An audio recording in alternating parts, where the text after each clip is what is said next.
नकारात्मक माहौल के ससुराल में शिल्पा ने कैसे जीता सबका दिल। शिल्पा के ससुराल का माहौल इतना ज़्यादा नकारात्मक था कि उसके पति पंकज को भी शिल्पा में सिर्फ और सिर्फ कमियां ही नज़र आती थी। इसके बावजूद जानिए कि कैसे शिल्पा ने अपने प्यार और समर्पण से ससुराल में जीता सबका दिल। हर लड़की की तरह शिल्पा का भी सपना था कि वो अपने प्यार और समर्पण से अपने घर को स्वर्ग बनाएगी। उसे ससुराल में सबका बहुत प्यार मिलेगा, लेकिन ससुराल जाने पर 4-5 दिनों में ही उसे समझ में आ गया कि ना जाने क्यों उसकी सास बात बेबात उसे अपमानित करने का, ताने मारने का बहाना ढूंढती रहती है, जबकि उसकी अरेंज मैरिज थी और सास ने खुद ही उसे पसंद किया था। सास जब देखो तब पंकज शिल्पा के पति के कान भरती रहती कि शिल्पा ने ऐसा किया, शिल्पा ने वैसा किया। पंकज को माँ की हर बात पर विश्वास था, इसलिए वो भी जब देखो तब उसे प्रताड़ित करता रहता। रात को भी कभी भी उन दोनों के बीच रोमांटिक बातें नहीं होती। पंकज बात करता तो सिर्फ शिल्पा की शिकायतें। जब भी कोई रिश्तेदार या अपरिचित घर आता तो सास शिल्पा की बुराई करने का कोई मौका नहीं छोड़ती। परिमाणता धीरे धीरे हर किसी के मन में शिल्पा की नकारात्मक छवि बन गई। पंकज ने भी कहना शुरू कर दिया कि जब तुम्हें कोई भी अच्छा नहीं बोलता तो इतने सारे लोगों में तो खराबी नहीं हो सकती ना, खराबी तुम में ही है।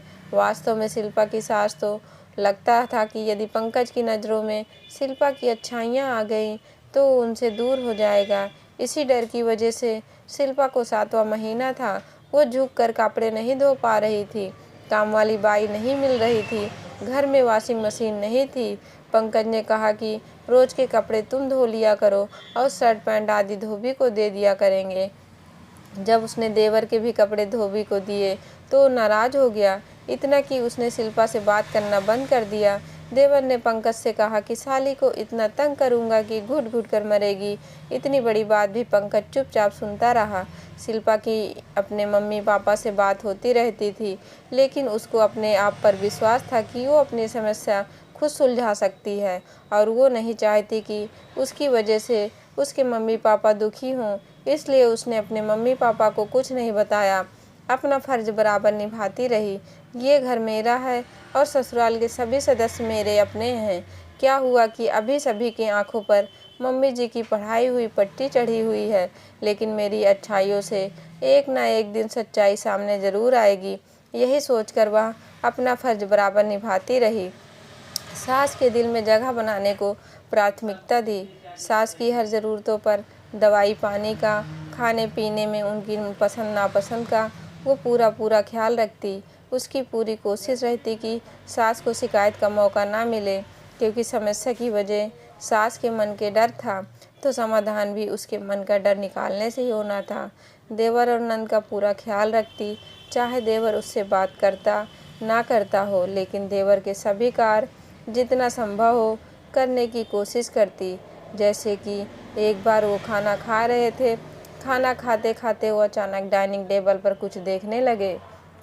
शिल्पा ने चुपचाप लेसवे का अचार ले जाकर टेबल पे रख दिया, क्योंकि उसको पता था कि वो लेसवे का अचार खाते हैं और डाइनिंग टेबल पर आज लेसवे का अचार नहीं है।